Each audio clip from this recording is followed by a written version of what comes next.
हरे कृष्णा, दंडवत प्रणाम आप सभी को। तो आज हम एक बहुत सुंदर विषय लेकर आए हैं कि भक्ति में मन नहीं लगता।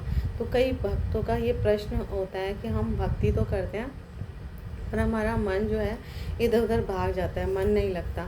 तो क्या ये अपराध होता है या हम कुछ गलत कर रहे हैं?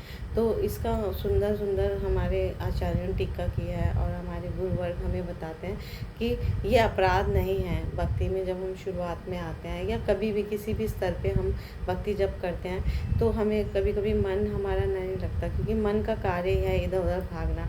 जैसे एक छोटा बच्चा होता है, वो अभी उसका बुद्धि विकसित नहीं हुई तो माँ के साथ जाता है, फिर भी इधर उधर भागता रहता है, खेलता। पर माँ जो है, माँ उसका ध्यान रखती है हमेशा। माँ कितना भी अपनी सहेलियों से, अपनी सखियों से बातें करे, पर उसका ध्यान जो होता है, माँ का ध्यान अपने बच्चे पे ही रहता है कि बच्चा कहीं कहीं मुसीबत में ना पड़ गया हो या नज़र के सामने रहे, है ना। इस तरह से माँ जो होती है वो वात्सल्यमयी होती है। तो भगवान श्री कृष्ण भी हमारे माता पिता बंधु भाई सब कुछ हैं।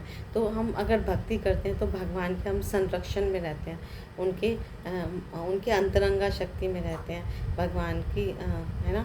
तो भागवत सुनते वक्त भी या माला करते वक्त भी या हम कोई भी साधन कर रहे हैं, कभी कभी मन जो है वो कहीं और चला जाता है ना। और कई बार महत्वपूर्ण कार्य करते हुए भी कोई हम इम्पोर्टेंट काम करें तब भी हमारा मन इधर उधर चला जाता है।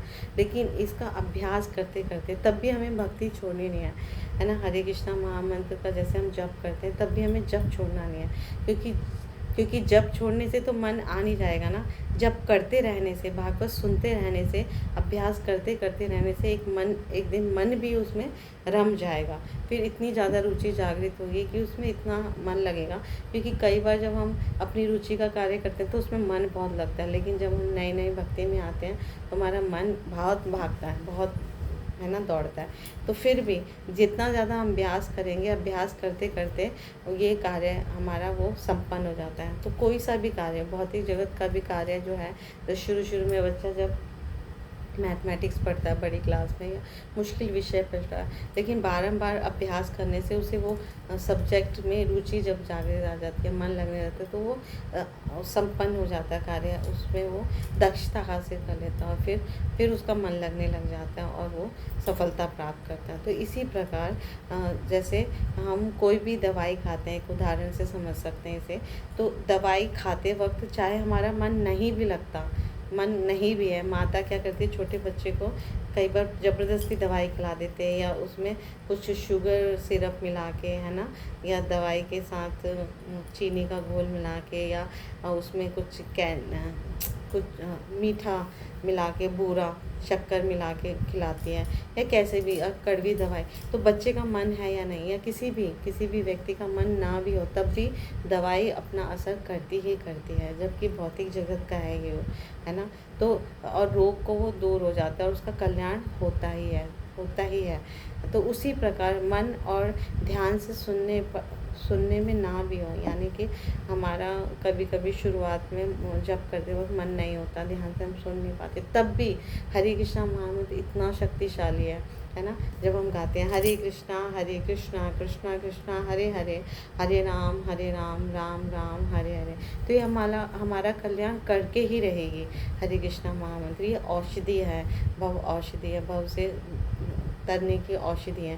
तो जैसे सिंपल भौतिक जगत की औषधि कार्य करती है, उससे भी ज़्यादा शक्तिशाली ये औषधियाँ, तो इससे हमारा कल्याण होके ही रहेगा। तो एक बहुत सुंदर उदाहरण से भी समझाते हैं कि जैसे कोई व्यक्ति 5 दिनों से भूखा है और उसको 5 दिन बाद हमने कुछ खाने को दिया, तो उसका मन नहीं भी लगे तब भी वो खा रहा है प्रसाद, मन कहीं इधर उधर भाग रहा है या कुछ सोच रहा है, तो उसका जो उदर है वो पूर्ति भर जाएगा, है ना, पेट भर जाएगा, मन हो या ना हो।